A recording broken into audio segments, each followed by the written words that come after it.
Welcome back. સમાચારો તરફ આગળ વાત કરીએ। આવતીકાલે ભારતીય જનતા પાર્ટીને અધ્યક્ષ મળવાના છે। હવે તે નીતિન નબીન જ હશે કે પછી અન્ય કોઈ, તે મામલે આવતીકાલે ખબર પડશે। પરંતુ હાલના સમયે મુખ્યમંત્રી ભૂપેન્દ્ર પટેલ દિલ્હી ખાતે પહોંચી ચૂક્યા છે। અન્ય નેતાઓ પણ દિલ્હી ખાતે પહોંચી ચૂક્યા છે।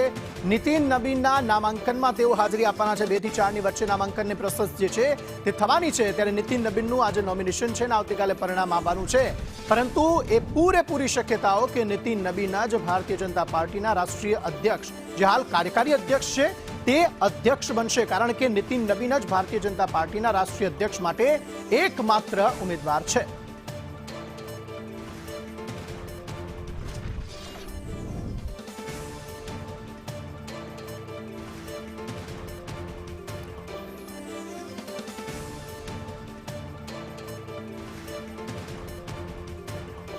मुख्यमंत्री भूपेन्द्र पटेल सहित अन्य नेताओं दिल्ही खाते पहुंची चुक्या है। નીતિન નબીન જે કાર્યકારી અધ્યક્ષ છે હાલ ભારતીય જનતા પાર્ટીના, તેમાં આવતીકાલે પરિણામ ચોક્કસપણે આવશે। પરંતુ એ નક્કી છે કે નીતિન નબીન જ ભારતીય જનતા પાર્ટીના અધ્યક્ષ બનશે।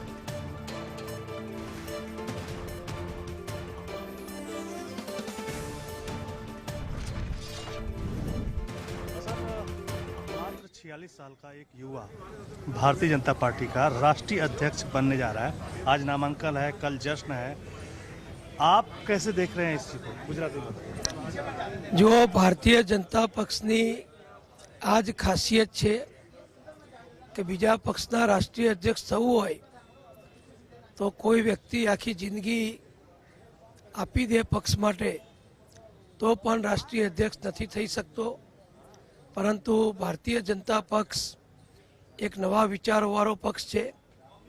वडाप्रधान माननीय नरेन्द्रभाई मोदीजीનું नेतृत्व होय અને હવે નવા રાષ્ટ્રીય અધ્યક્ષ શ્રી નીતિનજી બની રહ્યા છે, ત્યારે સ્વાભાવિક એક પરિપક્વ રાષ્ટ્રીય વિચારસરણીથી ઘડાયેલા પક્ષના नेता એક યુવાન જ્યારે બનતા હોય ત્યારે સ્વાભાવિક કરોડો કાર્યકરો ધરાવતા આ પક્ષના કરોડો યુવાન કાર્યકરોને ખૂબ પ્રોત્સાહન મળશે અને સમગ્ર દેશમાં ભારતીય જનતા પક્ષ અત્યારે અમારી જે રાષ્ટ્રીય નેતાગીરી છે, વડાપ્રધાન માનનીય નરેન્દ્રભાઈ હોય, માનનીય રાજનાથજી હોય, માનનીય જેપી નડ્ડાજી હોય, માનનીય અમિતભાઈ શાહ હોય, આ બધાના નેતૃત્વ નીચે હવે જ્યારે કામ કરવા માટેની તક નીતિનજીને મળી છે, ત્યારે આખા દેશના કાર્યકરોને આનાથી ખૂબ પ્રોત્સાહન અને ઉત્સાહ વધશે। अच्छा, लेकिन गुजरात के भी करीब 30 लीडर यहाँ पे आए हुए हैं भारतीय जनता पार्टी के मुख्यालय में। क्या माना जाए कि एक युवा का भारतीय जनता पार्टी का राष्ट्रीय अध्यक्ष बनने के बाद गुजरात की लीडरशिप कितनी इंस्पायर होगी, क्या फर्क पड़ेगा? क्या वैसे ही काम होगा जैसे पुराने अध्यक्षों के तौर पे भारतीय जनता पार्टी ने काफी अच्छा राइज किया? नहीं, बिल्कुल ए ज प्रमाणे थशे। कारण के अहींया पक्ष ए सिस्टम थी काम करे छे।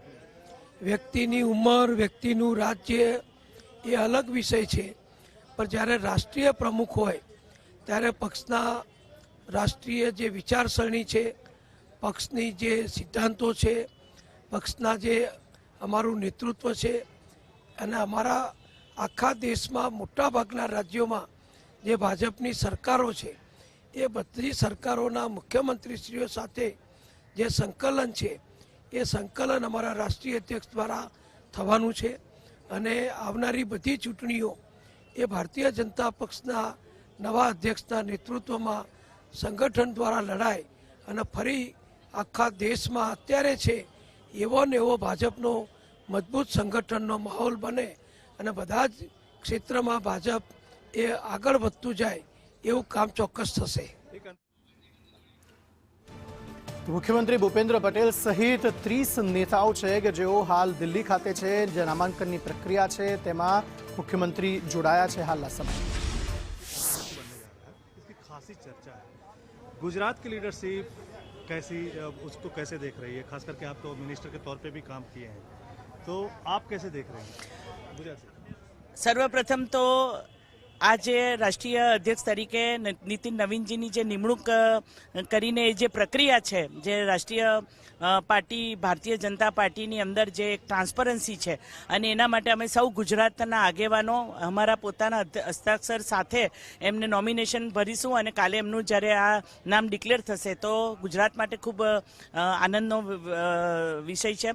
ખાસ કરીને માનનીય પ્રધાનમંત્રી શ્રી નરેન્દ્રભાઈ મોદીજીના નેતૃત્વમાં જે રીતે વિકાસ થયો છે, માનનીય અમિતજી નડ્ડાજી અને જે નેતૃત્વએ આજે નવી જવાબદારી નીતિન નવીનજીને સોંપી છે, એને ગુજરાત રાજ્યનું પણ સમર્થન છે. અને એના માટે અમે સૌ આજે આગેવાનો અહીંયા દિલ્હી આવ્યા છે અને દિલ્હીની અંદર ભારતીય જનતા પાર્ટીના કમલમ પર ખૂબ સરસ પ્રક્રિયાની અંદર આજે સામેલ થઈશું.